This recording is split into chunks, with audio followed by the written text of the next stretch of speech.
Is it authentic? I'm not sure how to answer that. Is it happening in real time? Is it recorded, fabricated? I don't know, and I don't know. What do you know?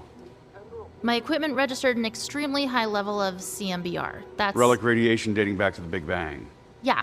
Entwined was a broadcast frequency, so I had your goons pick me up a sweet vintage TV, and when I plugged this bad boy in, voila, sound and picture. Dinner is served. So you're saying the universe created a sitcom starring 2 Avengers? It's a working theory. And here we go. It's the comic book bullies. Man, you come right out of a comic book. It's the comic book bullies. You will bow down before me! It's the comic book bullies. Now I am the master. It's the comic book bullies. It's the comic book bullies. Welcome back to the Comic Book Bullies with Nerdist New Bully. I'm your host Leroy, aka the Hamburger Pimp, with my co-hosts. Yeah, this is Eli, aka the sleeper who has awoken. There we go. There must be a reference to us recording at midnight. But anyway, but yeah, we're back with another episode, and we want to thank our sponsors. This show is sponsored by Blockbuster. Reddit, guys, do your thing. Yeah, so we're just gonna jump into it. Like I said, it's not a whole lot to happen this week, but we're just gonna jump into it and see what we got. Eli, I know you about to share the link, so I'm gonna just hit some high points real quick. Want to say rest in peace to Cicely Tyson. Yeah, because this just happened. Yes. What, like a couple days ago? Yesterday, something like that. It was like Yeah. real quick when it happened. Because the funny thing about the whole Cicely Tyson, she was our Betty White. We just thought she was just gonna live forever. She was like 96 or something like that. So then when it happened, we were like, oh damn, it finally happened. That kind of, especially when Betty White hit 99, last week. Still going strong. Yes. So we were like, damn. So yeah, rest in peace. Oh, matter of fact, Cicely Tyson, even though I trash Tyler Perry movies all the time, she did play in the one Tyler Perry movie I do like, Diary of a Mad Black Woman, which is pretty much every Tyler Perry movie he makes after that. But she was awesome in it. So. And she was in Roots also. If you were around in the 70s, if you weren't in Roots, you need to get a new agent. So yeah. So rest in peace to Cicely Tyson. Not to say not last too long on that. Also, rest in peace to Cloris Leachman. Oh yeah. And like I said, she's been a whole lot of stuff also. So, Eli, do you know anything that she was in? Mary Tyler Moore. She's been on like wasn't she like in Beverly Hillbillies, the movie and shit? And she was in that. She played she played in a lot of shit. Yeah. But since this is a nerd show, she also played in this Wonder Woman. Oh. She was the original Hippolyta. No shit. I did not know that. Yeah, I was watching Hippolyta because, I was watching Wonder Woman, Linda Carter on DC Universe, for research purposes, And then I looked up like, is that Cloris Leachman? Like, damn, okay. But yeah. So, rest in peace, everybody. Let's move on to the next one we got here. Oh, shit. Not to the bad news. Anyway, yeah. So now let's talk about this movie. Eli, here's the thing. Now, there's this thing going on where HBO pretty much said HBO Max is going to have all their movies on the same, released in the theaters at the same time as HBO Max.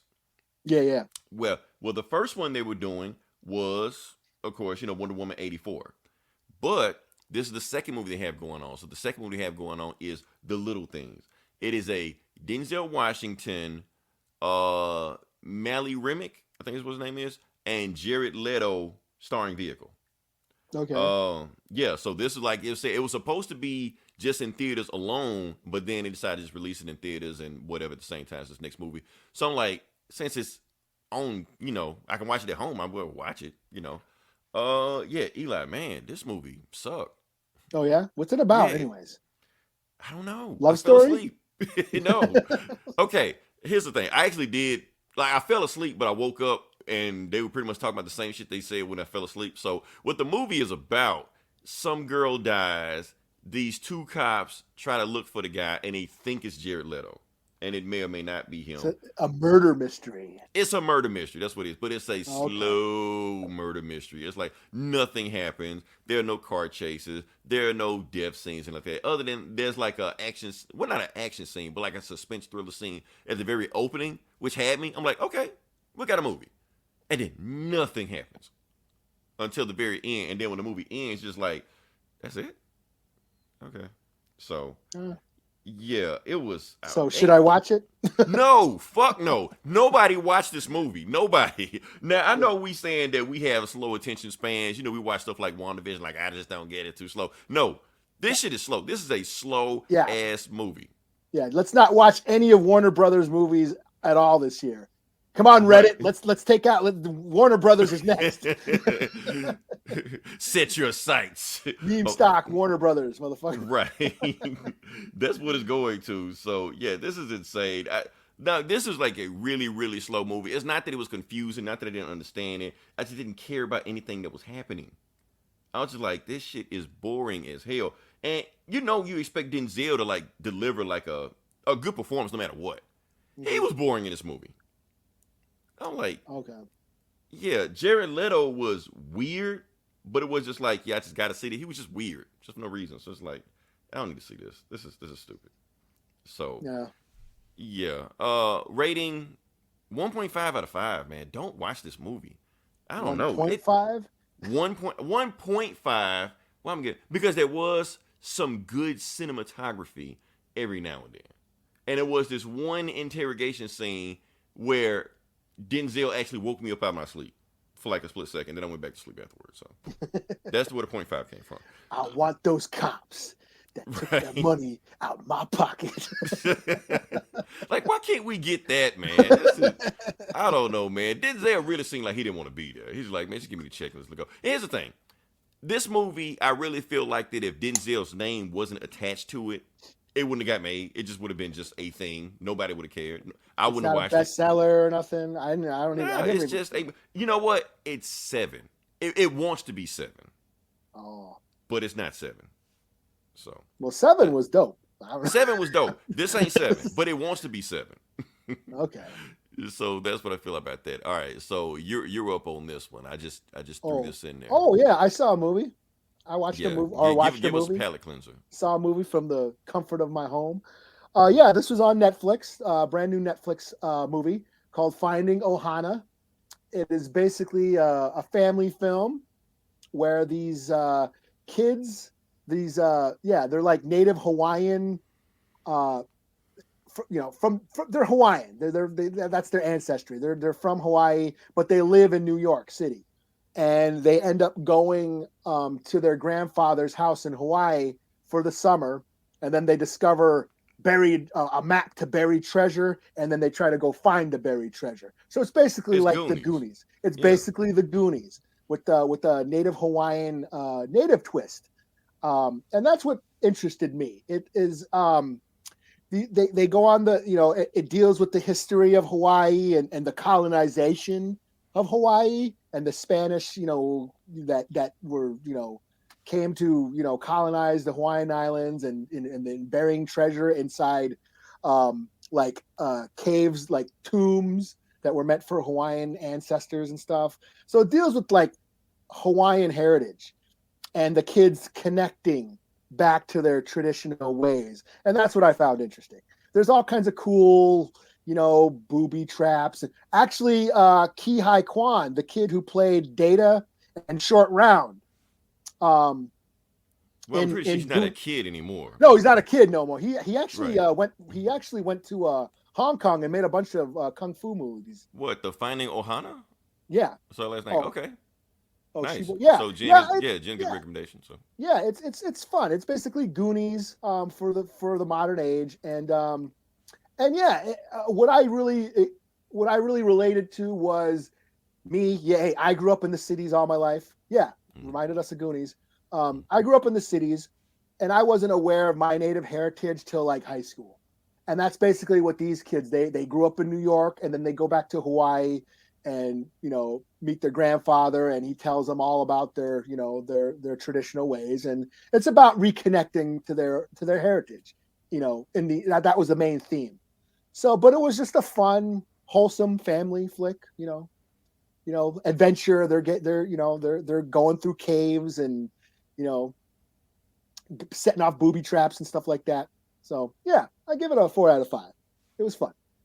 That's pretty fun. Okay, let's see. Let's go to the callers. Let's see. What you got for me, Jen? Let's see. Yeah, the fact she knew Spanish. Growing up in New York City, she knew Spanish, but didn't know her Hawaiian language. Wow. And she was native in the movie? Yeah. And she, wow. well, yeah, or Hawaiian Samoan. Well, yeah, indigenous. Yeah, we do claim Hawaiian as, Samoans as indigenous people. Jason Momoa, yeah. Yeah. Jason Momoa is, Hawaiian. So, yeah, it was fun. I dug it. It was everything. 2 thumbs up. Yeah. Nice. Yeah, touching, okay. And it was touching too. It was a touching like a family movie. Family movie.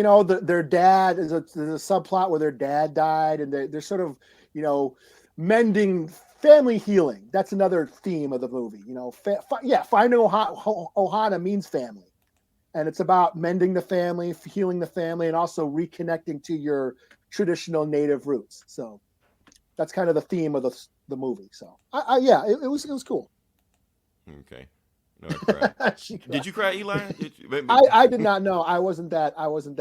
Yeah. No cutting onions in there. No, I'm a little too aggro for that. But no, it didn't get me. But I was moved. Okay. I was moved. I did find it moving. Yes.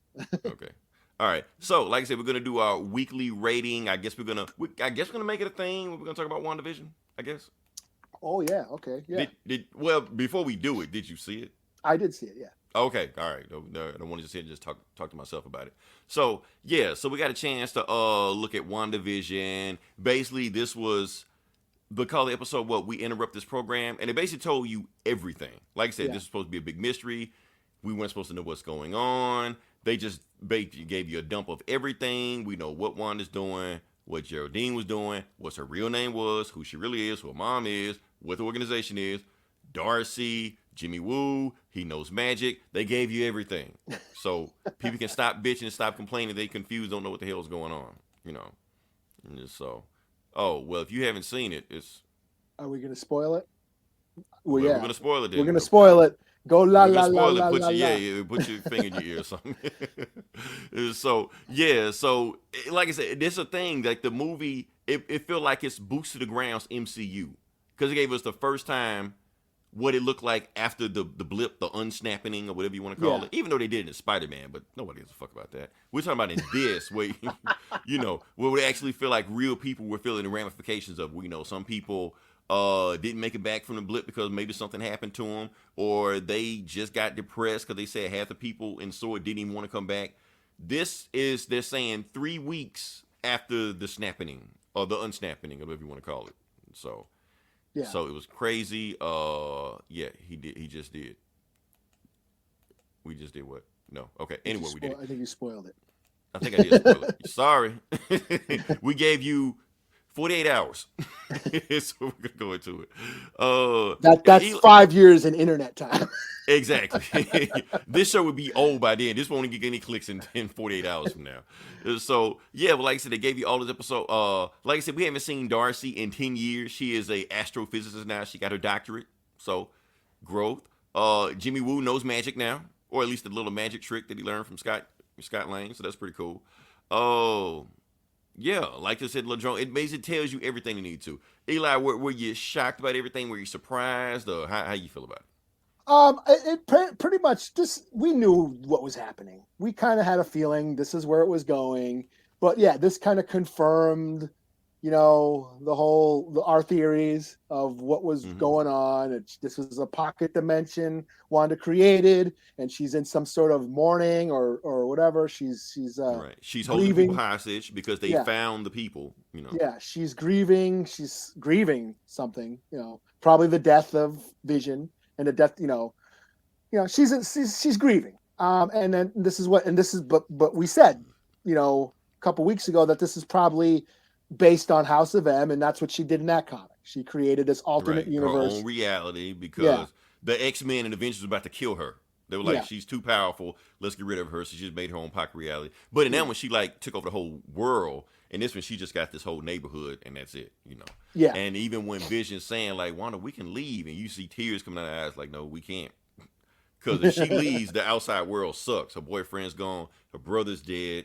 Hell, in Civil War, Tony said they was about to ship her out of the United States. She's not even a U.S. citizen. Yeah. But Tony was trying to get her a visa, so she might have to leave the country. You know, with all the shit that's going on. Go back to Sokovia. Well, she can't go back to Sokovia. Well, she can't go. Well, she'd be a refugee. She'd be a refugee, so technically she couldn't go anywhere. So But I'm sure there's some sort of, you know, fucking the Avengers blew up your country, or Ultron blew up your country. some kind technically of you can stay. NATO prison somewhere that they would put, Right. or the what they call it, the raft or whatever, or some shit. I mean, Well, yeah, she was there. She broke out. So yeah, I don't know. So But I don't know. yeah, I mean, I thought it was this episode answered everything. But here's my thing, Eli. Do you think they should have done that?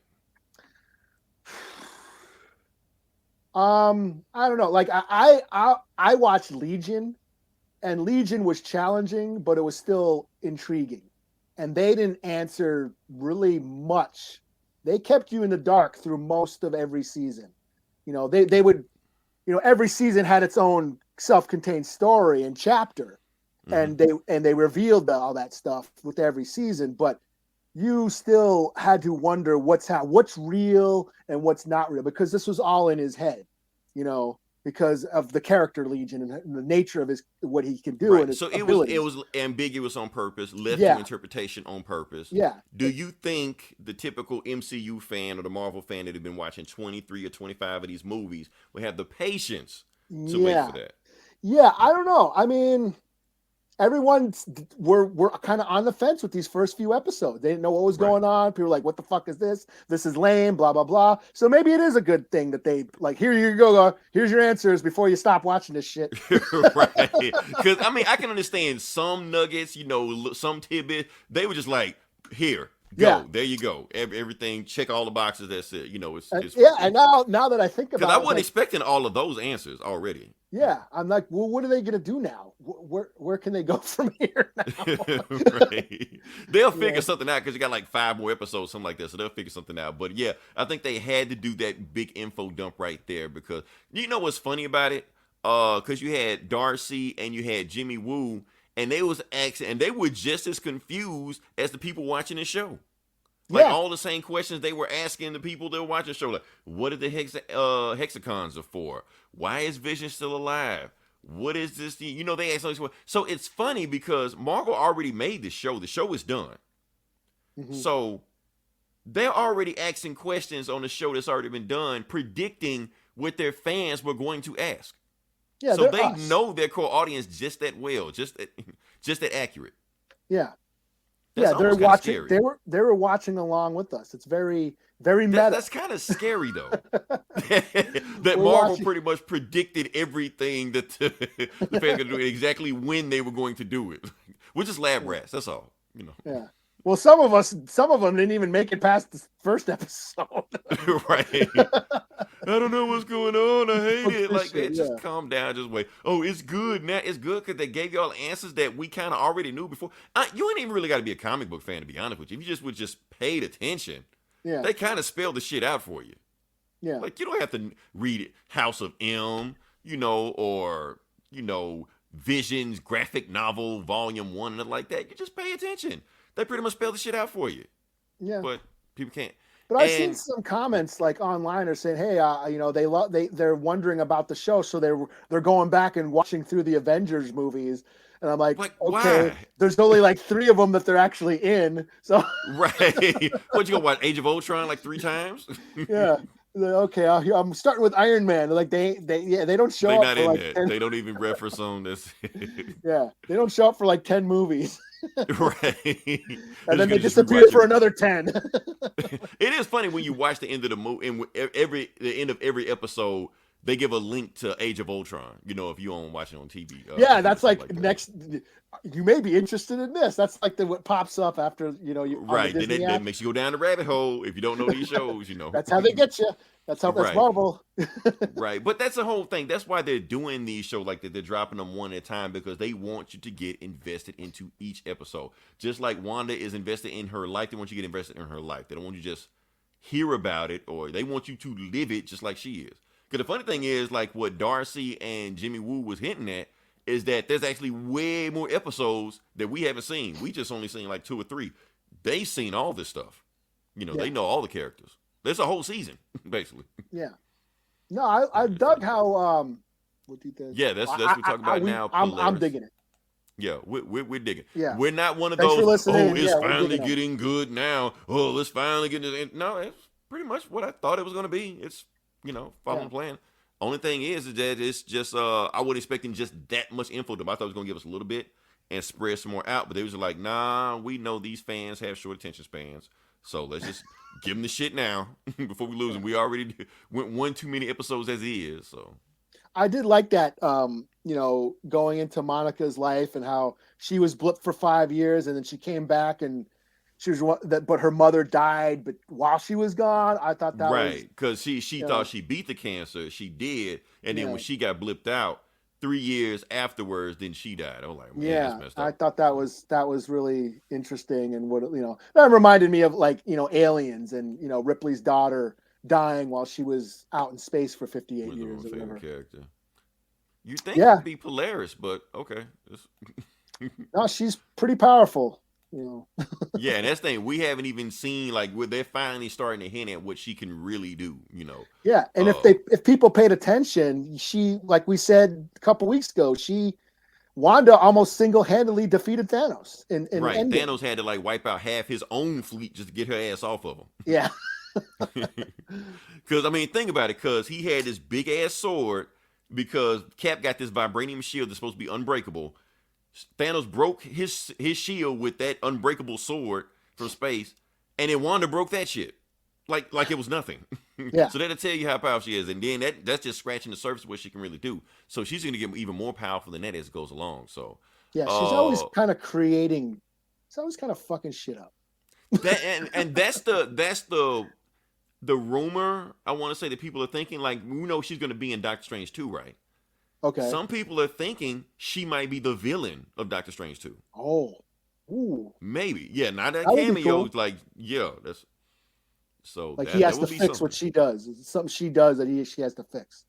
Right. Or like her kids. Like her kids might carry on through Doctor Strange 2. And Doctor Strange Wanda, fix this shit. And she's like, nah, because if I fix this shit, I lose my kids. Well, if we go by the comics, isn't her kids got something to do with Mephisto?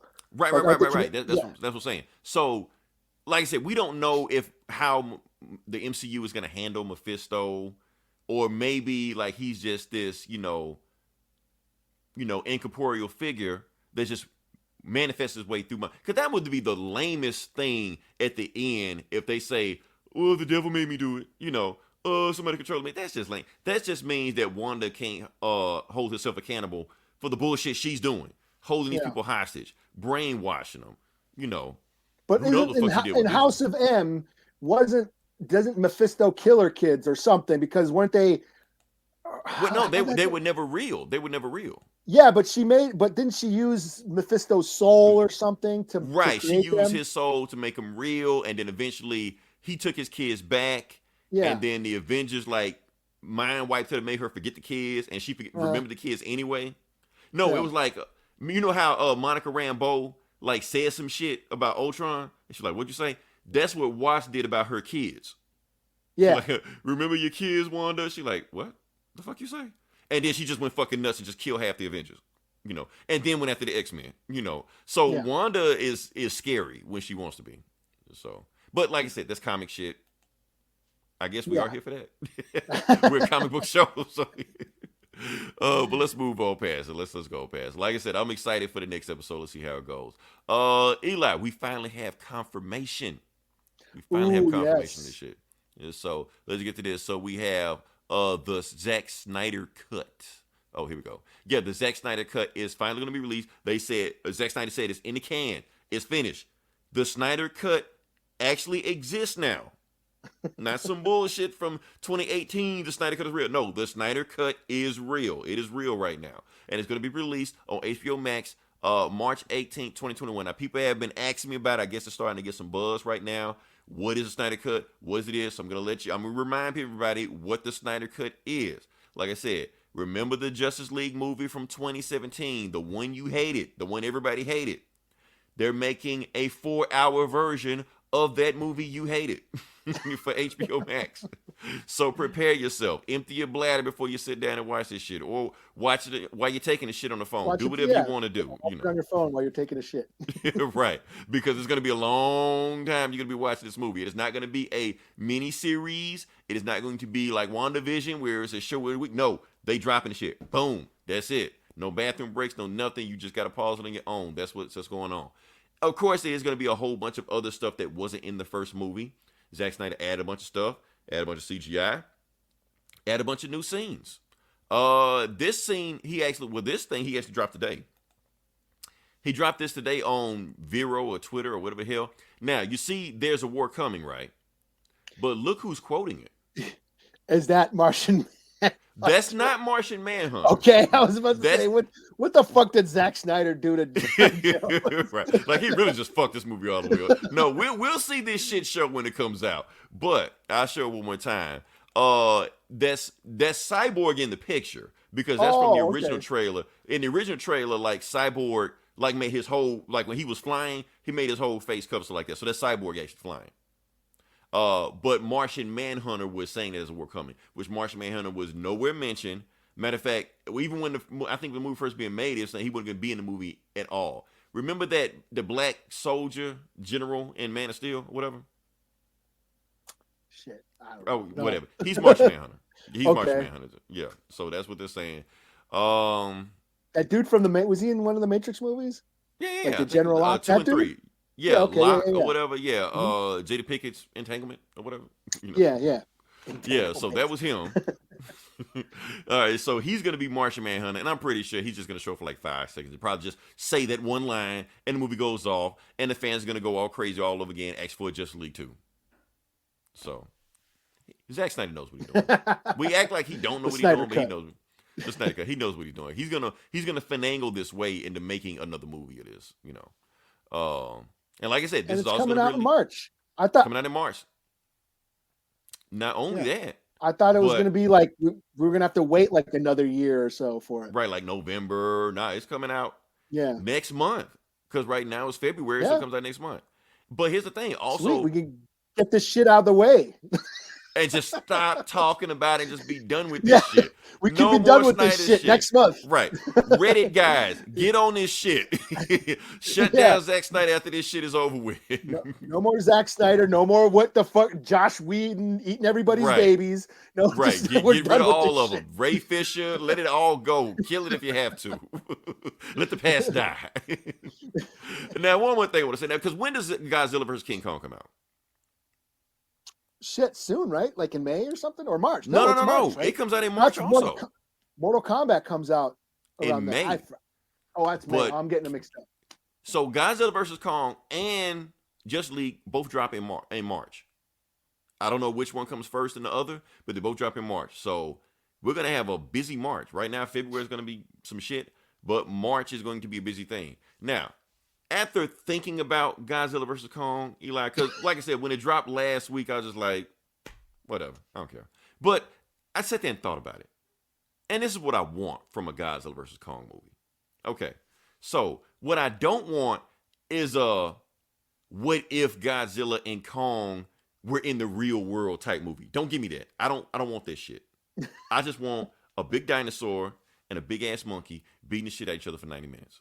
That's all. I don't want to think. Don't do any of that stuff. I don't want to know what the implications of a big giant monkey and a dinosaur would be in the real world and how it would affect the economy, and the climate change. None of that shit. Big monkey, big dinosaur, throwing buildings at each other, throwing people at each other. I don't care. Eating people. Eating people. Give me all that shit. I want all of it. Yeah, that's what I would like. But That's you know, all.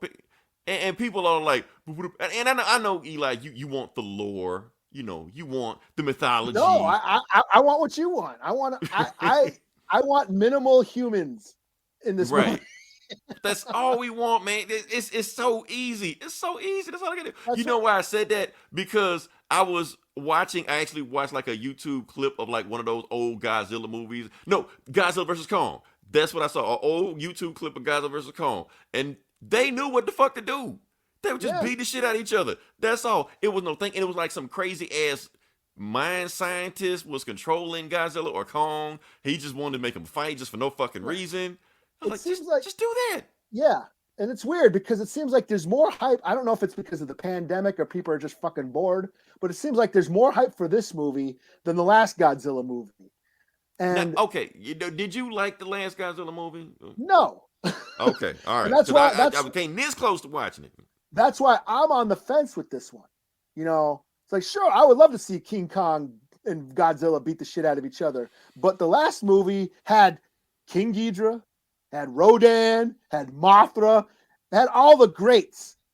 And it was still kind of, So I'm like, oh, now I'm on the fence. I was like, well, if it's anything like the last movie, I'm like, I don't give a shit. Or if the movie before that movie. Or I will. The only thing that's keeping me interested is I thought Kong Skull Island was cool. And that was just like monster battle every 5 minutes. So, but I don't think that guy has anything to do with this movie. Yeah, and that's what I'm saying. Is like if they just give us what we want, big giant monsters beating the shit out of each other and devastating, humanity and civilization and shit. That's all. So we'll see.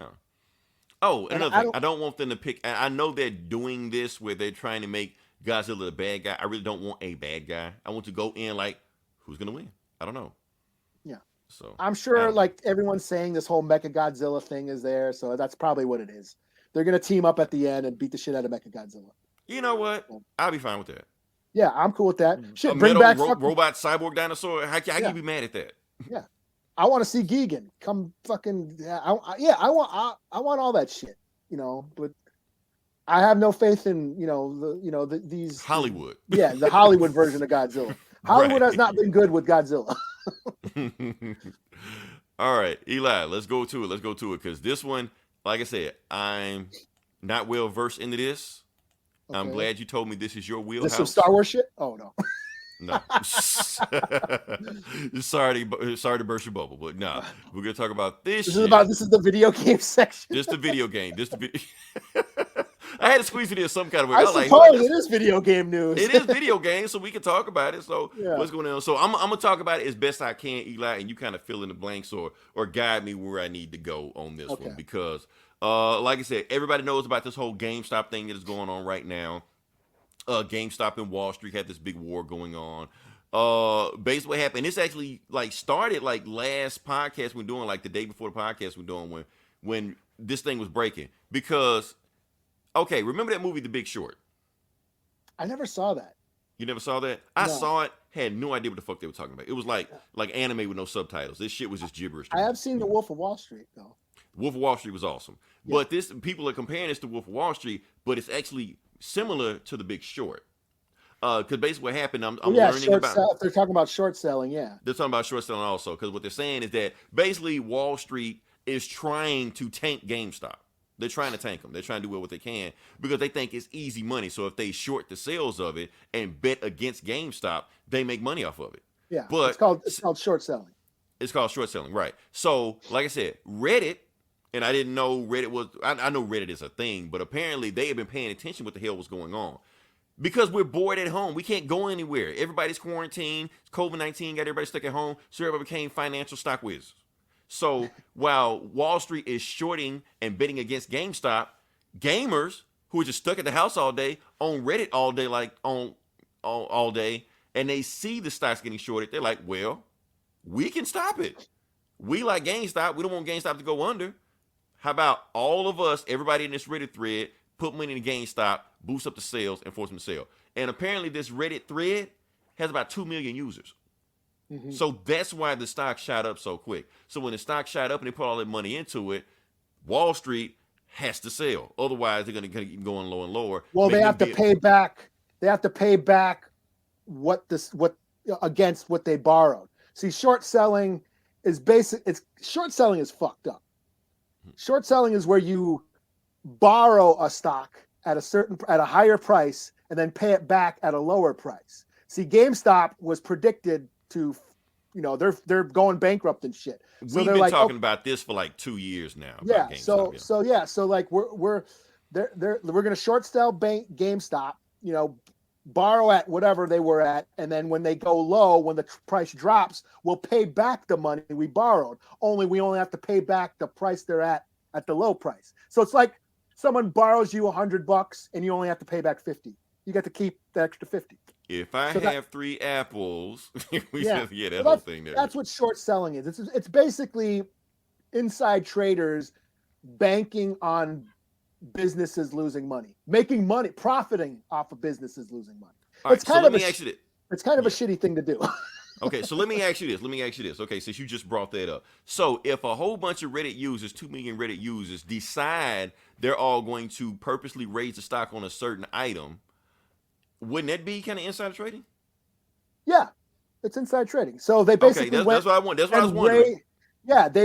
They all started buying stock in GameStop, which raised the price of their shares. So say the people who short sell. See, when I heard about it, GameStop was at $30 a share. Now in a week they're like at $350. Right. So that's so if anybody's trying to get into it, it's too late now. Yeah. So 320. That's like $320 profits. So if you bought 1,000 shares of GameStop, you made $320,000 this week. Right. But what short sellers did, they borrowed GameStop at $30 and were banking on their price dropping, but it didn't drop. So what they got to do is, since they borrowed, they're short sold it, so they borrowed it. Now they got to pay it at $320. They got to pay their money back, right? So if you had 1,000, if you short sold 1,000 shares, you have to pay $320. And that's how they lost $1 billion in like a day and stuff like that, right? Yeah. So that's what's happening, and I think it's hilarious. I don't have that kind. I do some long-term investing, but I've been kind of knew about this stuff, but like I said, I was like, it doesn't really affect me because I don't do any of that inside trading shit. I just long term. I just put my money in. You don't, Eli. Sure you don't.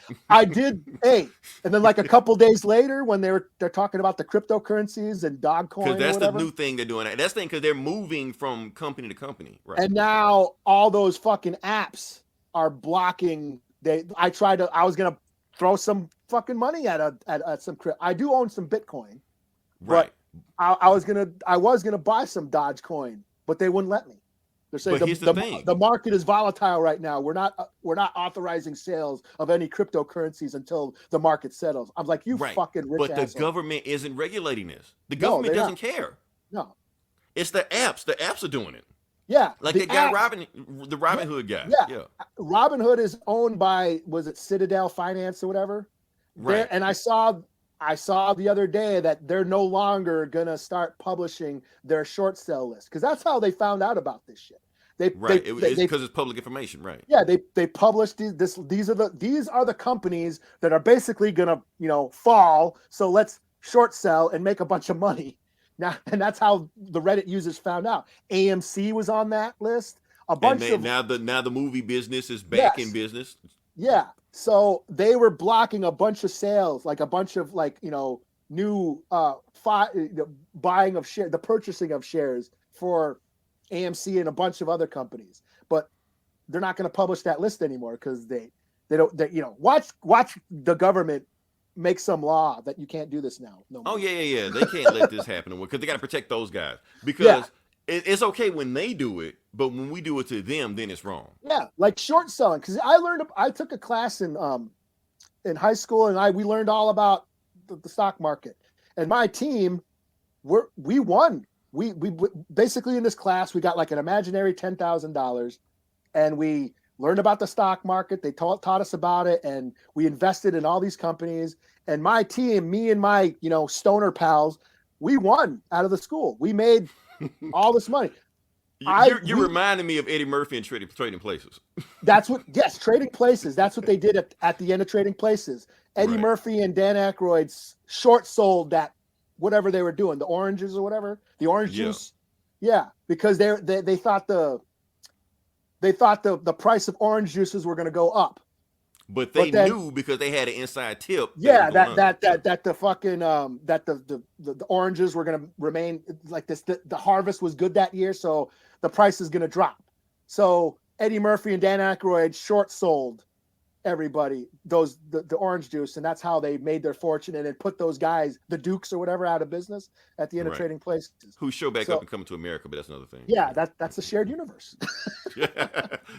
Eddie Murphy's cinematic universe. But yeah, I mean, I like in high school, like we had an imaginary $10,000. We invested. They taught us all about how the stock market works and shit. And even back then, we're like short sell. We like, no, that short selling sounds like a dick move. Even back then, I was like, that's a kind of a. I mean, Eddie Murphy said it. He was like, the shit y'all doing, that's y'all some bookies, basically. You know? Yeah. But you know what? This was back, like I said, it was an imaginary $10,000. It's an imaginary $10,000 now. Yeah, but I'm just saying, my team, we bought into Microsoft back in the 90s. Oh shit! Wow. And I always think about that. I was like, if that shit was real, well, you'd be sniffing cocaine off a hooker's ass right now. This podcast would be like on a beach in Acapulco right now. Right. Yeah. Oh shit! Yeah, you'd be. And the funny thing is, Jordan Belfort, like the real Wolf of Wall Street. Like I said, he's a real guy. He commented on this whole thing going on right now. He was like, "Yeah, that's the shit we used to do." Yeah, matter of fact, if I'd known these radio used to doing, I would have did it. Yeah, because he was doing that illegal. That he was like falsely selling shitty stocks to people. He was telling these stocks are good, but they weren't. That's what he was doing. Yeah, and selling to them and still making money off of them. Yeah. Yeah. So, all right, that's your financial report for the day. Invest. Oh, that's another thing I was going to ask you, Eli. Okay, after all this bullshit that went down, do you think that America, like us, the broke people, are going to start normalizing, financial literacy or stock exchange, anything like that? I say do it. Yeah, learn how it works and invest, man. And like I said, the inside trading shit. Yes, you can make copious amounts of money. But you could also lose it just like that. It's very risky. I don't do any of that shit. I just throw my money in and let it grow for my retirement, for whatever, for an emergency. That's all I'm doing. I started out with a couple hundred, and that's all I did. And I'm just letting it grow. And that, and that's financial security. That's all I'm doing it for. I'm not wheeling and dealing and short selling fucking companies, So I found some companies that I thought that would do well, and they're actually doing good, alternative energy sources and stuff like that. And that's what I invested in. And that's what I did. I did a little research but yeah, I think people should do it. Even if it like tax season, when tax season comes around, don't blow your money on fucking sneakers and dope. Right. Throw a couple hundred down on some stocks and research stuff. Do what these guys did. They got the stimulus check and they just put it in, Yeah. And just just leave it. So it's not for Don't think you're gonna, because you have the option of cashing out every quarter. But then, you're going to be broke again, Right. You start all over again. So. Yeah. So I just leave it in there. Just leave it in there for a rainy day, for when you really need it, or for your retirement. And that's what my advice to everybody. So you see, we don't just talk comic books on here. We give you financial literacy. We do everything here. But yeah, that's enough for the financial report. Let's go back to some bullshit. So we're still in the Vidja Gang section. Eli, this what got me excited because I was depressed. Not depressed, but I was upset. I was let down. The Avengers game has actually had no announcements, no movement, anything till Girl Hawkeye came out. Like, remember when we talked about that shit, whenever it was? Yeah. Okay, they said nothing since then. No new announcement of anything, no new DLC of anything. So I'm thinking, like, did they pull out? I mean, are they done? What the hell's going on? So a couple days ago, they announced the whole Hawkeye Future Imperfect, where Maestro's going to be the main bag or something like that. They at least announced a Twitch stream of it on February 18th. And I say this when it's going to come, but they're going to get the announcement of when the stuff's going to come. I'm fine with that. So anybody still invested in the game or want to know what's going on with the game, check on it February 18th. Yes, best believe I will give you some details on it if anybody gives a fuck. I know nobody does, but hey, I do. So I thought you were going to finally say the Avengers game sucks now. No, honestly, I was about to. Before this announcement, I was going to say, man, I was going to be like, fuck this game. I'm done with this game. It's an abusive relationship with this game, Eli. So, let's see what we got. All right. So, now I say, can we move on to the next part of the podcast?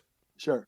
Okay. Like I said, this is Comic Book Bullies, where we talk about the comic books. And I guess I'm going to first, before we get that, we actually got one thing we got to talk about.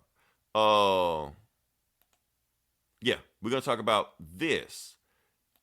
Because there's a thing going on right now. Like I said, we're in the comic book section right now. So before we get into the comic books, I do want everybody on to go on Marvel.com. Because here's what's going on right now. In the comic books, the last arc of the X-Men storyline was that they were saying, we're going to let the people vote for the X-Men. So I'm thinking, okay, they're going to let the people of Krakoa or the Mutant Island vote for it. No, us, the people. We're going to vote for the X-Men. Yeah, the fans. So we are going to pick who are going to be on the next X-Men roster. So I'm trying to see who is on the team. Let's go to it. Let's see. So here's who you can vote for. I don't know if it's like the last person, the first person. Eli, can you read it? Let me see. Banshee, Choose Polaris. one vote. Oh yeah. Yeah, I got Forge. it.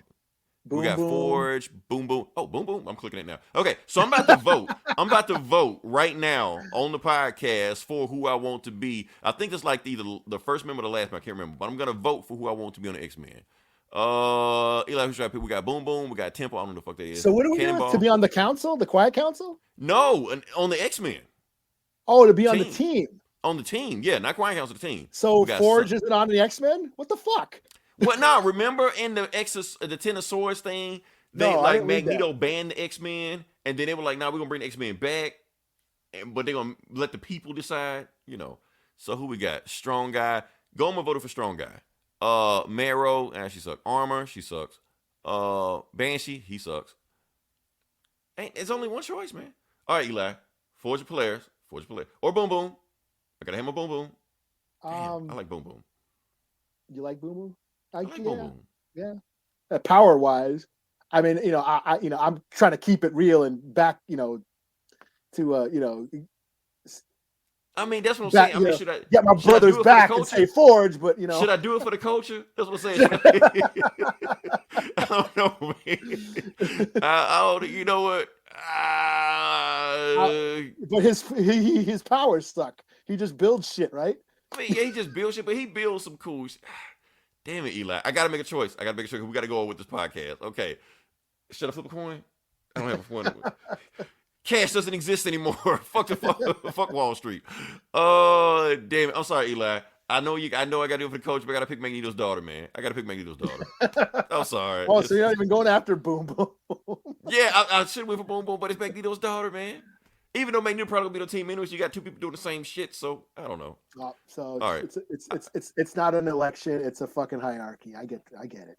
I know. It was rigged. Yeah, it's rigged. Right. Want to recount? It's royalty, not a democracy. Nepotism, all stuff like that. Yeah, you just voted because he's Magneto's daughter, but whatever. Okay. Anyway, let's get to the comic books. All right. So, like I said, the first book we're gonna do is X-Men number 17, and of course, it got me on the cover because Storm is on the cover. So I'm like, ooh, okay. But yeah. All right. So what's going on with this book is, what's going on? Okay. So, like I said, all these X-Men books that Jonathan Hickman makes, they're all like one shot. So you tell like one story and that's it. So what happened again in this story is Professor X and Lilandra's daughter has been kidnapped. Now, Professor X has a half alien daughter, and she's Queen of the Galaxy or whatever. Or whatever you want to call it. Like the Shi'ar or whatever. Yeah, she's over that.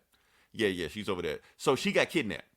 So Deathbird, her aunt, Lilandra's sister, whatever like that, she's calling the X-Men, and she's just like, we're trying to do it secretly because we can't let the government know that the queen has been kidnapped. So can we get some X-Men up here to help out with that? You know, and the X-Men just like, yeah, we can help out. And she's like, how fast can you get up here? And here's the thing, she don't know that they already put like like one of those plants up there. So they just walk through that shit. They're like, what the? I thought it was gonna take y'all like months to get here. Like, nah, we're here. So what's the sit rep? You know.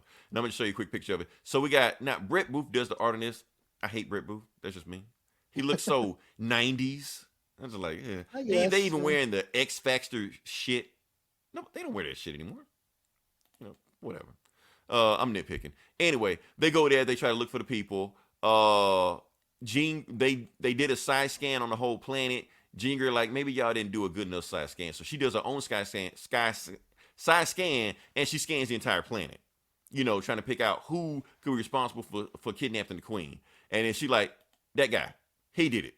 You know, because she read his thoughts, like she could just feel the hatred he has for the government. You know, so obviously he did it. So he tries to make a run for it. He like, no, you'll never take me alive. And then Cyclops blasts him, and Storm blasts, and like, was that me or you? She's like, I don't know. So they both blast him at the same time. Now here's the bad guy of the story. The bad guy of the story name is Just his name. That's it. Yeah, that looks mad. Fucking. That's some 90s shit right some here. Wildcat Cyber Force shit. Now here's the thing. We ate this shit up back in 90s. We just thought this was just the greatest shit ever. Like this, like, is great. What's Er's first appearance? I don't give a fuck about now. He just looks stupid, you know. He looks comical. He looks funny to me now. You know, but the funny thing is he's got this big hammer and he's threatening, you know, the queen. Just like, I killed my brother with this hammer and I do this with all the puppet government, you know, kill them all. What do you have to say? You know, all this shit like that. And that's when the X-Men show up and they threaten him. She's like, yeah, I know the government fucked you over, you know, but we're going to give you one chance. Stand down. We won't do anything. But he keeps coming anyway. You know, where's the scene? They fight him and all this stuff like that. And I think the fight's already over. Yeah. So, yeah, they tell him to stop. And then they send a whole bunch of other people. And, yeah, is about to kill the queen. And that's when... Yeah, because that's right. That's him right there. He about to kill the queen. And that's when Storm, like, catches it with her hand or lightning. I don't know what the fuck it is. And she basically tells him, like, I warned you to stop. But since you won't listen, now I got to make an example of it. Yeah, like she's blocking right. I'm like, what the fuck? And she, like, blocks it with her hand. I'm like, okay. And then she, like, shocks the shit out of him. Or I don't know what the fuck she does, like, lightning or whatever happens, the fight's over. You know, it's done. Struck him with lightning, it looks like. Yeah. She like one-shots him, and that's it. So anyway, so like I said, you got the queen right here, Professor X's daughter, you know, and basically, the queen tells Storm, you know, since you did this for me, you get one favor from me. Any favor you want, anytime you ask, I got you. That's how the book ends. So, pretty much it. It sold me on a lie, Eli. I'm going to tell you why. Because this is the cover of the book. So, so that's the cover of the book right here. Something like we're going to get some Storm action. Like, Storm is just about to just go fucking nuts. We get one panel with a one-shot the guy, and that's it. I'm like, why does Marvel keep doing that? They keep making me think I'm going to get some Storm action, and they just do one thing, and then that's it. Now, she did do some cool shit in that, what's that, Excalibur books? The Excalibur books, she do some cool shit in this, but this... Just Hickman just blue balling me. That's all. That's like the story with X-Men for me, like my whole life. Like grabbing a cover of X-Men. Oh, this looks awesome. And then reading it like, okay, why is this motherfucker even on the cover? Like, right. He just walks by, hey, I'm in the background. Yeah. You know. I like Beast. I remember a little kid and seeing Beast and he looked all gnarly and cool and shit. You know, X-Men featuring the Beast. I'm like, oh, this is cool. And then he's like a nerd and fucking scientist and like, what the hell, like man? Like doing chemistry and shit. Yeah. Fluffy ass teddy bear and shit. I was expecting King Kong and shit. And they gave me a little gerbil. All right. Oh, anyway, 3.5 out of 5. It was a cool story, but like I said, Hickman just doing this shit. So yeah. All right. So what you got? Marvel will do Werewolf by Night. All right, let's get you set up for that. Boom. So Werewolf by Night, written by Taboo and B. Earl, art by The Scott Black Eyed Ian. Peas. Well, Taboo Yeah. is for Black Eyed Peas. Yeah, Scott. Yeah, Taboo's. Yeah, he has some native heritage. He just recently found out. So, Marvel has given him this book to write. So this is the new Werewolf by Night. His name is Jake Gomez. He is a Hopi teenager living on the reservation, and he becomes a werewolf. He has some family curse that turns him into a werewolf every night, and he basically goes and uses his werewolf powers to fight crime on the res, basically. And this story arc, he finds out this pharmaceutical company has been like kidnapping kids off the res and doing these experiments on them to turn them into like these monster super soldiers. And Red Wolf shows up and at some point and speaks a bunch of medicine man Indian speak about creator and Mother Earth and the sun and the moon and all that shit. And they end up the Life Pharmaceuticals, this company ends up kidnapping Jake's grandma in the last issue. So he went to go find her, and then they captured him. And now we pick up with this issue, and he's in this this tank. They're doing experimenting on, and they're doing it's like the Matrix. They're doing a bunch of experiments on people, on all these native kids off the res. And then he ends up breaking out. All the other monsters end up fucking finding out that this company's been doing this shit to them. So they end up turning on them. And there's, Jake finally breaks out of his containment thing and finds his grandma.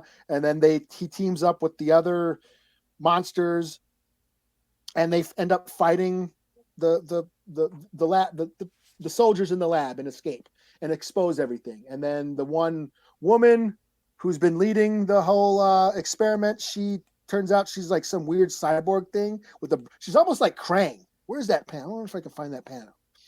Like Krang from the Ninja Turtles. Mm-hmm.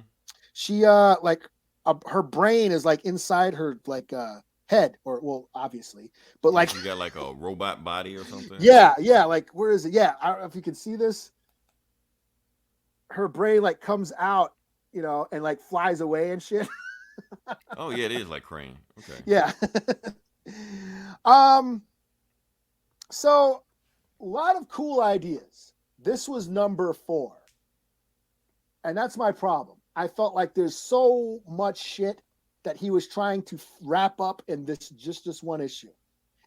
I think this story arc needed another 2, like another 5 or 6 or even 7 issues. Well, or even I think what he's trying to do, I think he's trying to sell this book as a series. Yeah, but this was only this arc. Like, I was more interested. I say what they should have did was just do the thing, keep it on the res first, and just do the first story arc about him on the res and establish that world and those characters and what he actually does. But instead, he just crammed all this company kidnapping the kids and the science experiments and all these other monsters that he's fighting and stuff, and it just felt very convoluted and rushed. And then they just wrapped up there's all this cool shit with the brains and shit in the cyborg bodies and robots and all this cool shit, but it just felt like so crammed, And I think if it gets picked up, he'll explore all that stuff. But basically, he pitched us a pilot. That's what he did. Yeah. I just think they needed maybe if that was the case, I think they needed to make maybe 1 or 2 more issues. But see, that's Marvel's business plan now. That's what they're doing with everybody nowadays. But 4 issues, that's a little short. Like, that's not even a trade. You know what I'm saying? No, that's a trade. That's a trade. Or that's usually 5 or 6 at least. I think 4 is the limit. I think 4 is enough. I think that's the bare minimum. But usually there's like 5 or 6 issues in a trade. Yeah, so that's the thing. I think they're like, Taboo, we know you're doing with the Black Eyed Peas, but let's see what you do with this. Let's just throw you something, see where we go from that. So, but yeah, I think he was trying to sell us a pilot, but didn't go the way it went. So it says his next new series coming from Taboo and B. Earl is this this native That's the sorcerer Ghost Rider. supreme. Yeah, It's a Ghost Rider and the native sorcerer supreme. That's Now, this, is this a limited or ongoing? I don't know.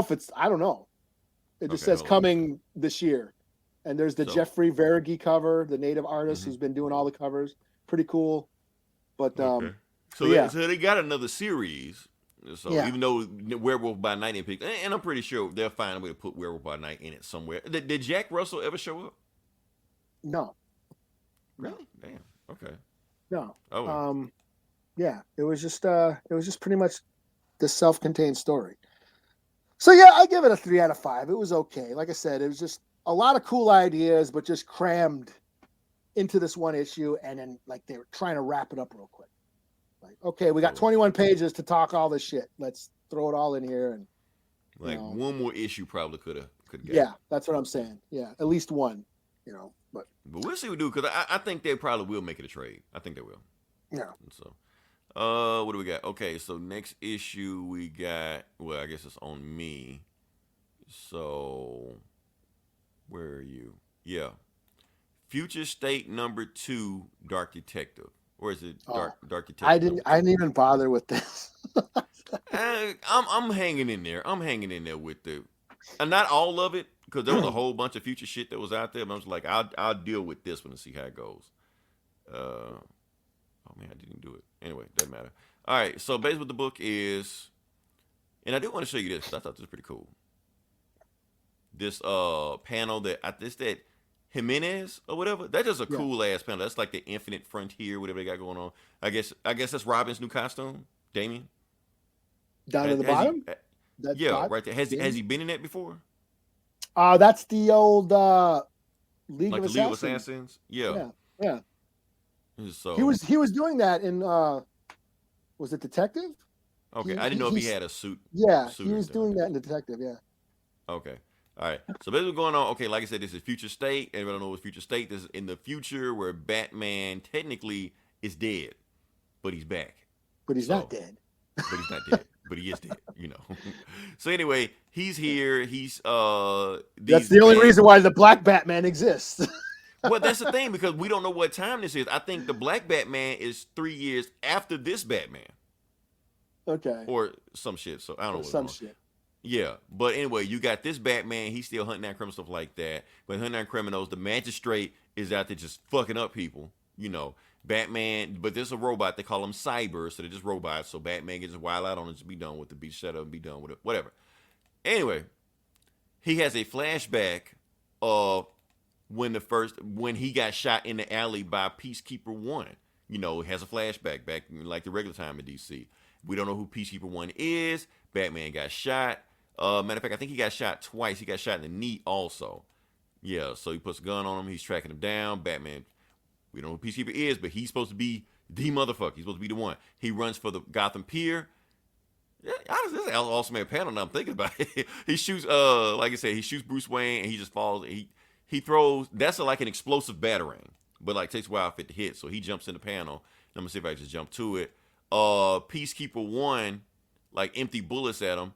But while Bruce is there, he sees another dead body already in the Gotham Pier or whatever, because it's Gotham. They're just dropping bodies just everywhere. His body's just in there, Yeah, just from earlier, So Peacekeeper thinks it's Bruce Wayne and just empties the clip in him, and then just leaves. But no, that's when the explosive battering blows up in his face. So, yeah, so we see Bruce Wayne later on. He's just chilling. He climbs out of the pier after Peacekeeper 1's left, sitting there trying to find the next move. And I guess that's when he goes to the guy and, use all his money, patch himself up. And that was like 2 years ago. So this is 2 years later. And now he's Batman. He says he still feels the pain from when Peacekeeper 1 fucked him up. But he also says, I think what happened is that Peacekeeper 1 or the Peacekeepers wiped him from the system. So like basically like Bruce Wayne doesn't exist. His fingerprints don't exist. Nobody knows who he is. He can just go wherever he wants to. He makes a new name for himself. I think he says his name is Joe Mark. I think his name is Joe Mark now. And this conspiracy theory dude that won't let any cell phones in, won't let any computers in, because the magistrate is monitoring all electronic stuff. They're monitoring all social media, stuff like that. That's why in that Black Batman book, that's why he couldn't use the cell phone, because if he picked it up, the magistrate would know who he is. So, Same thing with this guy. So, he goes there. Matter of fact, his bat bike isn't even a bat bike. It's that guy's bike. He just bought from him, by giving some shit. And he's trying to put the piece together, find out who is Peacekeeper One, and apparently it's these three companies: Plexitech, DraftTech, and Neocorp. All of them stole tech from Wayne Tech to make the magistrates. So he's like, I'm about to go investigate these guys right now. Follow the money, Let's see. Like I said, that's that bike we got right there. And that's, like I said, it's not a bat bike. It's just a regular ass bike that he The just took chopper, from the guy. baby. The chopper. Yeah, it's a chopper. He just ride around with it. Like I said, it's that guy's bike. So that's all he got. No Batmobile, none of that shit. That's it. And so, what shit happened? Yeah. Oh, anyway, going to the end of it, he finds out that there are invisible, like nanobot robot bumblebees that are all over the city, and he realized how long these things been around here. Obviously, that's how the magistrate found out who I am and every other vigilante in the city. That's how they know. And when he knocks on the door, that's when that dude's door, that's when the magistrate is coming for him. And yeah, to be continued. There's also a Red Hood story. I'm just going to fly through that one. Red Hood works for the magistrate. So, yeah, so that's his thing. So he works for the magistrate. But at the end of the story, he gets put on the magistrate list. How? We don't know. But anyway, that's the book. That's looking mad, Akira. It has a feel to it. Like, I'm gonna show you this last panel. That last panel is what got me. Oh yeah, Ravenger. She find like there's a Red Hood out there. She cuts the dude in half. Oh damn. Yeah. She's like, what the fuck you do that for? She's like, that's what we do. You see half of them over here, half of them over there. You're like, damn, okay. She's like, are you ready for dinner? But anyway, that bike, man. Yeah. I didn't even think about it till you said it, Eli. Yeah. Yeah. Yeah. And then you got another Wonder Woman panel here, right here. So overall, it's keeping my attention. Like I said, these Future State books are hit or miss, but it was cool. I give it a 3.5 out of 5. Cause they give you just enough morsels. I didn't read any other Future shit. They had a whole bunch of other stuff. I was like, fuck it. I don't care what happens to Lex Luthor in the future. We'll move on past that. So yeah. All right. So. Well, I got Star Wars Bounty Hunters number 9. Cool. Let me get you set up for that. So in this, we have Valance. He is like a cyborg dude. Kind of like looks like the Terminator. He's a bounty hunter. This is the second story arc in the series. He basically saved the heir to this like crime family that all the bounty hunters are after. Boba Fett, Bosk, all his old crew were after this heir to this crime syndicate. Turns out he ended up saving her, and he brought her to the Rebel Alliance to look after her. And now the Rebel Alliance is okay. Well, you got to help us smuggle. So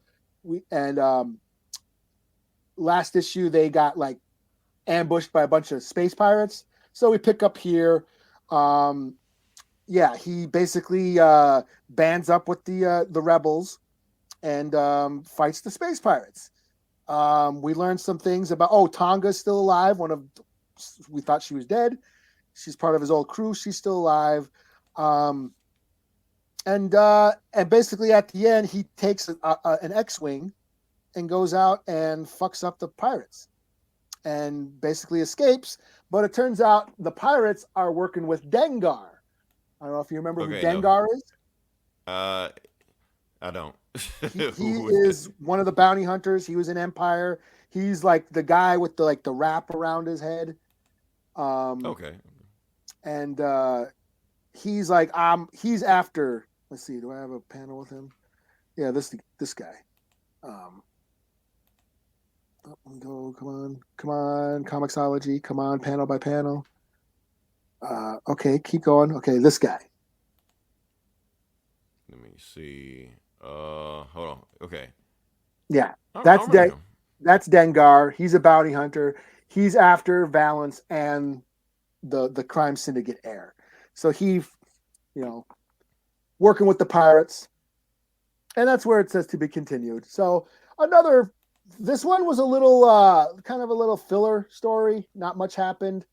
But, it's still just fun old-fashioned gangster crime shit in the Star Wars universe. And I'm digging this book. So I give it a 4 out of 5. Art's still cool, a lot of cool action, gangster shit with Star Wars. So there you go. All right. Can't beat that. All right. Shoot. Next book I'm going to do is Shang-Chi, number 5. Shang-Chi came out? Yeah. Really? No. Damn it. Oh, yeah, it came out. What the hell? I did not get that. What the hell? Comixology? Did they have it buried in the thing or what? Well, I guess it wasn't like a popular seller because it wasn't like in the top 10 or anything like that. You had to like look for it. Shit. Yeah, I would have totally read this. Yeah. Sorry, but all right. I guess I got to spoil it for you. I'm sorry. All right. So what happens basically, like I said, this is the finale. This is it. So you got Sister Hammer. She got her undead vampires attacking London, and they're just fucking up all kind of shit. They shooting them. It don't matter. Sister Hammer's even like spinning the hammer, blocking the bullets, like Thor's and shit like that. And you're like, nah, this shit ain't gonna work.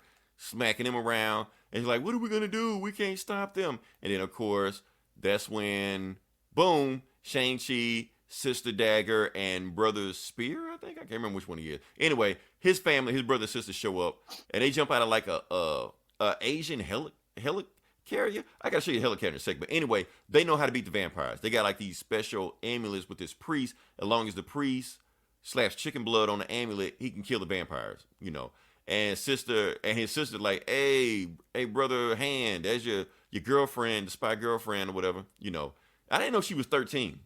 They say she's 13 in the book. So, and she's just like killing people left and right. Oh, the little one? Yeah. The little one, yeah. So, and that is their helicarrier. I didn't know they had that. Like a dojo helicarrier? Yeah, like a dojo helicarrier. Like, okay. That's where they jumped out of. It's just like, okay.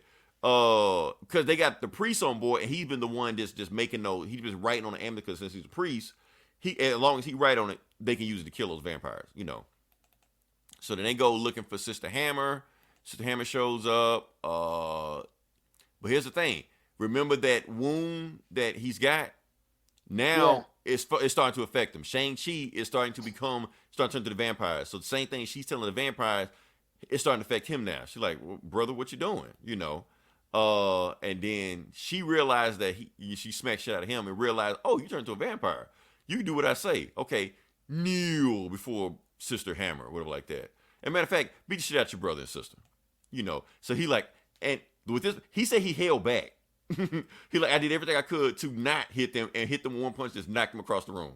They're like, oh shit, but then he does something and he like takes her to the spirit plane or something, So he goes to the spirit plane. He realizes those vampires. He like what affects those vampires because she's doing like some microchip shit to turn them all to vampires. She's like they're linked to some kind of pain from somewhere, but I know they don't have all the pain.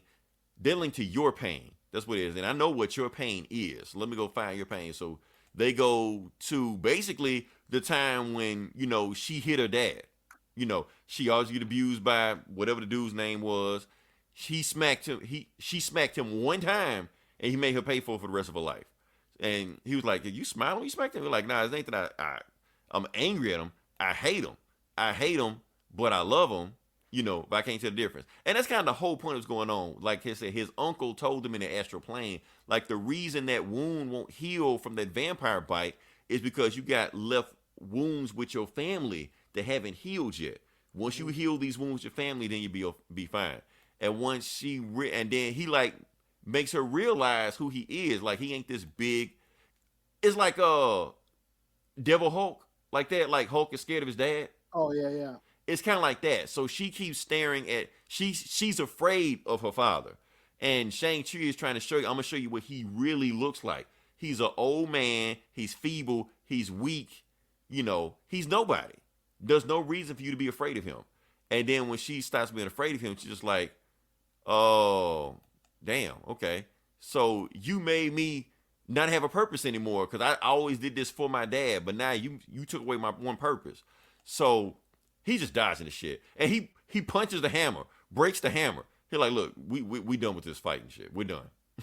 And then like his girlfriend Ling Wu, whatever her name is, she pulls a gun on Sister Hammer, and Shang-Chi's like, no, stop, and she fires the bullet, and Shang-Chi catches the bullet. Oh, I was gonna say with his teeth. No, well, I think not with his teeth. It would have been cool with his teeth, but catch it with his index finger. He just catches the bullet. I'm like, what the fuck, man? Like, and then she like in shame. She like this. She hops over a bridge, jumps in the water, disappears, never see again. Whatever. Okay. And so he goes back to that old lady he worked with, like in the first issue. He was like, yeah, I'm sorry I've been gone for so long. I had some family issues, had to take care of that. Matter of fact, I gotta quit. I gotta go back with my family. She's like, I get it, I understand. You take care of family first. And then his niece shows back up, and he's like, why ain't you call me Shang-Chi? He's like, look, my family has been a secret agent spy just recruited me to fight my evil family that was inducted by a Chinese cult trying to take over the world. We not gonna work out. I'm sorry. Oh, really? Well, my last client, because I'm a lawyer, my last client head caught on fire. I'm a superhero lawyer. See, don't judge. See, if you just asked me about this shit, we would have took care of this ahead of time. But since you want to prejudge somebody, I tell you what, here's my number. Call me whenever you get your family shit straightened out. She's like, oh, okay. So now, like I said, he's head of the house, all like that. He's big brother hand, or whatever like that. And that's it. He like, I'm going to take over the family, but y'all going to do the shit the right way. There's all this taking over the world shit. We're done with that. So you got Brother Spear, Sister Dagger. That's it. But there's an epilogue. There's an after credit scene. Ooh. Yeah. So like I said, after the party, they get drunk, shit like that. Brother Spear just drunk off his ass. Sister Dagger's like taking him. And then that's when the thing lights up. The thing lights up. He like, and then his father shows, the ghost of his father shows that who like, you finally did exactly what I wanted you to do all those years. You're finally becoming me. Now that's the anime shit I was looking at right there. He's definitely like Goku right there. Yeah, but say like this year, Return to Shang-Chi. So yeah, basically this was also a pilot. They sold the show. At least that got 5 issues. They got 5 issues. Yeah, that's all we wanted. So yeah, overall, this was a strong series. I loved every issue about it. I like how they had like a mess. It tied it all up at the end. Marvel's Bruce Lee's unstoppable. That's all he's ever been. But he catching fucking bullets, man. What the fuck? So yeah, I like how they tied everything back together. They basically, and it made it back about family. You got into some ancient Chinese history, even though they Marvelized it. It was just an awesome series, man. So yeah, I gotta read. I just saw it. I just picked it up now. Now I gotta read it now. Okay. So like I said, y'all want recommendations from us? Look, the trade I think is available like next week. Like the whole trade, the entire trade. So if y'all want to read an awesome comic, we're giving you a recommendation. Read the Shang-Chi trade. It comes out, I think, next week. You get it for a good price. 5 issues. Quick read. You'll have fun with it. So, yeah. All right. So, what you got? I got this Post Americana number 2. Cool. And this was my book of the week. All right. This is just a lot of fun. Art and story by Steve Scroce. I think I heard his name before. Yeah, he worked on The Matrix. That's why I heard that name before. Okay. Yeah, he did like conceptual designs for The Matrix, storyboarding and stuff like that. So this is his like political allegory, futuristic, apocalypse tale. We have the Earth has been devastated, and inside this mountain are like the 1% who live in this mountain and have made it this paradise inside this mountain. And then some fascist asshole leader becomes president, and then there's like a rebel force that are like that want to fight for independence. Last issue, they escaped the mountain and they went out into the wastelands, and they're trying to basically start a revolution, get the outside world to fight this fascist asshole. But the outside world is all fucked up with cannibal gangs and shit. They get captured. He hooks up with this one chick who's like been out in the wasteland all her life, and she's a badass like warrior, basically the female Mad Max. Just a badass chick, and they get captured by this cannibal gang, and they have to fight. They end up fighting to get out. Turns out she has. Where's that panel? The art is dope in this. Whoops. Yeah. So this panel here, turns out she's got no arms or legs. Whoa, what the fuck? I wasn't ready for that. Okay. Or her arms or legs. Yeah. The art, this is not for kids. This is very violent and gory and brutal. So yeah, her arms, she has cybernetic arms. Her cybernetic arms have their own AI. So where's that? Yeah. So basically, she ends up taking her, hacking into her limbs, and they come to life, and they start flying towards her and shit. And, they end up kicking ass and escaping, and getting out and escaping this cannibal gang and shit. So, it's just really violent and brutal, but it's got a political message against fascism. Very timely sort of message in our day, in today's climate. And the art is cool. This is a 5 out of 5 for me. This is a great book, I think. So yeah. Okay, cool. I'm booked out, so that's all I had. Oh really? I wasn't reading. I wasn't reading more future state shit. So okay. I picked up the Dune graphic novel. The big book boy. One. Okay. Yeah, this is book 1. I recently read. It is 6.6. Yeah. Yeah, I recently read the Dune novel, the first book in the Dune series by Frank Herbert. Devoured it. I dug on it. I'm glad I waited till I was older so I could better understand. Had I not seen the movie a bunch of times, I probably would have not have gotten it as much as I did. But this book is basically another political allegory about not blindly following a messiah or a demagogue. That's timely. Yes. So in an age of Trump, where people think that someone's just going to come and solve all their problems, right? Don't do that. You Right. you can't change the world, but you can change yourself. That's basically the message in Dune. The movie got it all wrong. They turned Paul Atreides into a savior. He's not a savior. He is not a messiah. In fact, the very idea of religion is Dune is a form of control. So basically, this book, it's the first volume. This is only a third of the first book. Now, let me ask you this. How accurate is it to the novel? This is pretty close. Okay. Pretty close to the novel. So if you've never read the book and you just want to read the comic, yes, pick this up because it's pretty close. Pretty accurately adapted. But the book is broken up into 3 sections. This is only the first section. So this isn't the whole book. And in fact, when did it say? Next year, spring 2020 will be book 2. Yeah, the movie will be out by then. Yeah. So basically, for those who don't know what Dune is a futuristic sci-fi tale. Takes place like 10,000 years into the future. Humans are now flying through space. There is this planet called Arrakis or Dune, which holds the spice melange. Spice is essential for space travel. The only way you can travel through space is through spice.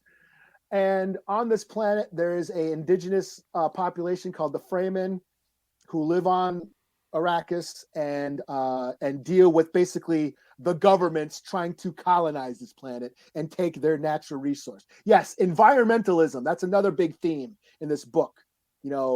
Exploiting the environment. Water is like the most precious source on this planet. So the first book introduces Paul Atreides. He's basically the product of this breeding program from the Bene Gesserit sisterhood, who are like they're like Jedi nuns, basically. They're these Okay. psychic nuns, and they've been secretly manipulating the government for like generations. And because they've been like, that's what they do. They breed the best bloodlines together so they can, marry into prestigious noble families so they can control the wealth, essentially. And Paul is a part of that. Now, Paul's father, he's from the House Atreides. They get tasked to go to Dune or Arrakis to take over the spice production. But then all the other houses or government, they line up against him and take him out. And Okay. so this was written in the 60s. So there's a lot of political like comparisons to like, Dune or Arrakis and the spice is like oil, and the Fremen are like the Arabic people. So everybody's after this oil, which is essential to travel. And that's commerce. Like nothing works without the spice. There's no commerce. There's no travel because you need spice to travel. Now in this future, computers are illegal. There's no more computers. There's human computers called mentats, human beings that only deal with logic and no emotion. So there's your Vulcan, Star Trek. Wow. Okay. Yeah. And there's the Spacing Guild. The Spacing Guild, the navigators, they're the ones who use the spice to psychically travel through space. They've mutated into these big giant brain beings, and they just basically, that's how you travel through space. They psychically use their mind to, get people for space travel. And they're just this big brain things, and they've mutated because they've used the spice.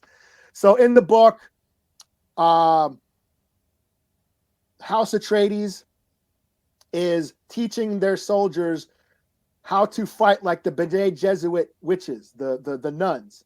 And the Emperor feels threatened that his army is going to be better than the Emperor's army. So again, this is like an arms race. So they're like, okay, the Atreides soldiers are going to be like the dopest army in the universe. We all got to band together and get them out of there. So again, it's all armed, political, intrigue. This first book, even back then when they wrote it. So yeah. And so this first book is just not a lot of action in this first book. It's just all introducing the world, the people, the political climate of the time, and the espionage and intrigue. It's like a James Bond thing. There's a dinner scene in here that's kind of like the dinner scene in Casino Royale, and I don't know why it's not in the movie, because that was like a very pivotal scene in this book. Why it's not in the movie, I don't know. There's a bunch of new one. Yeah, there's a bunch of shit in the books that aren't in the movies. I'm like, this is so essential to the fucking story. I don't know why it's not in the movie. I think because David Lynch was too busy trying to be weird and shit, and he missed the whole point. Yeah, because that's the thing. He turned Paul into a messiah, and Paul is not a messiah. He is not like King Arthur. This is not a hero's tale. It's not like King Arthur or Luke Skywalker. Dune is pretty unfillable. Hope the new attempt. Yeah, even Jodorowsky's Dune, he was going to make Paul a messiah, who was going to like. Oh, so it would have been the same thing. It would have been the same thing. Yeah, they're missing the point. The point is about Hollywood doesn't really know how to tell any other type of story, though. Yeah, the thing with the movies, though, and that's what kind of bums me out. The movie was going to be broken up into two. They were going to break the book up into two movies, which could probably work. However, with this whole HBO Max thing, and Dune probably is going to bomb. The second movie, I think the people that made Dune, I think they got into it where I don't think it's going to be on HBO Max. Yeah, well, whatever. Either way, the second part hasn't even been greenlit yet. Oh, because they want to see what this does. So we don't even know if the second one's even going to be made, which is kind of a shame. Because I've been looking at the trailers and all and reading about it. It sounds like they were really trying to like be faithful to the book. And I guess there was a sci-fi movie on the Sci-Fi Channel that was pretty faithful, but it was like a TV movie, so it suffers from the TV budget. Right. But this basically just this first novel or this first volume introduces the world and the Bene Gesserit and what's going on with the family and how all the other kingdoms are lining up against House Atreides. And I really dug it. The only other thing I can critique, and this is just nitpicky thing, there's nothing wrong with the art. The art is great. I just think that this book is very cerebral, and deals with psychic, powers and shit. That I wish the art was a little bit more, I don't know, a little bit more stylized maybe, because this is just very straightforward. It's very straightforward art. And maybe that's a good thing. Like if you've never read Dune or know what Dune is, maybe the straightforward art style will work. It just tells the story. So, but after reading the book and just a fan of the story, I just wish the art was a little bit more trippy. Maybe, I don't know. But yeah, like I'm saying, like the whole point of this story is not to blindly follow a charismatic leader. And Paul is aware of this. Paul knows that, if there's anything anybody needs to remember about the Dune series is the Missionara Protectiva. That is something the Bene Gesserit nuns, they went around throughout the galaxy planting myths and prophecies throughout all these planets as an insurance policy. If ever one of them was stranded on a planet and the primitive culture captured them, then they can just say, "Oh, I'm a Bene Gesserit and I'm from the prophecy." And they'll kind of like how C-3PO controls the Ewoks in Return of the Jedi. They just thought he was a god. That was planted deliberately throughout the universe. So this whole religion, like I said, religion is just a bunch of myths that's used to control and manipulate the world. And Paul is aware of this. So when they think he's this Messiah, when the Fremen think he's this prophet that's come to save them, he knows that he's not. But he's still using them because he's foreseen the future, and there's this holy war coming that's going to be waged in his name, and he's trying to stop it. So he's trying to prevent this war from happening. Again, this was written in the 60s. He's trying to band together a revolution to prevent a war. That's the hippie movement right there. Right. So like I said, I'm pretty sure it's an allegory to something. So yeah, this is all just a political allegory, and it goes pretty deep. So I'm digging on it, and yeah, this book, if you want to check out, just get introduced to the world, check out this, the graphic novel, book 1. It is only the first third of the book though, of the novel. so yeah, that's basically what I spent my time this week doing. Yeah, you can get through. A couple hours, you can get through this in a couple hours, because it's a graphic novel. It's like 150 pages. So what is that? Like 7, 8 issues? Like 7, 6, 7, 8 issues. Yeah. Fly through that. That's Shang-Chi. Yeah, Shang-Chi. Right. Yeah, you'd be done within an hour or two, Right. Instead of, if you don't want to read the novel, because the novel is thick, it's pretty dense. So. Right. So, and that's it.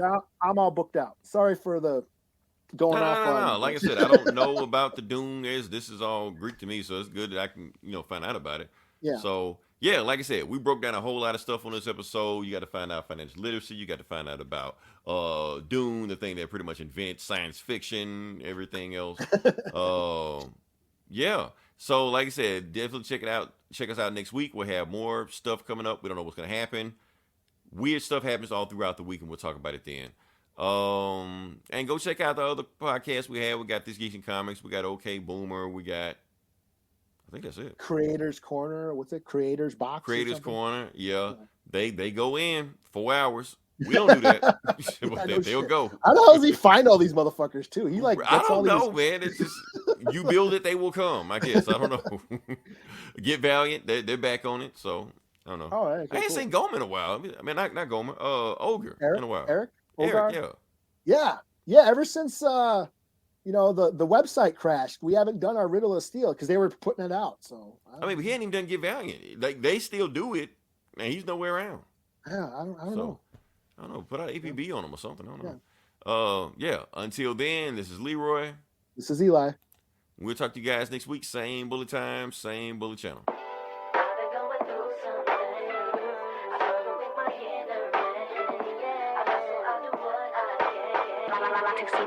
Down, down on the